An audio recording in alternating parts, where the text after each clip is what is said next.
আবৃত্তি করছি মাতৃভাষা। লিখেছেন সুকুমার বড়ুয়া।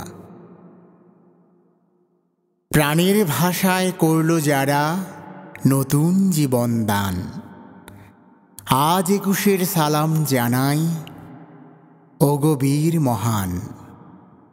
মাতৃভাষা মায়ের ভাষা, জীবন মরণ স্বপ্ন আশা, কথায় গানে সুখে দুঃখে ভরিয়ে রাখে প্রাণ। পদ্মা মেঘনা কর্ণফুলি এই ভাষা যে বোঝে, আকাশ মাটি সাগর পাহাড় এই চেনা সুর খোঁজে। দেশ ছাড়িয়ে দেশান্তরে ভাষার আলো ছড়িয়ে পড়ে, কুড়িয়ে নিল জগৎ সভায় অমূল্য সম্মান।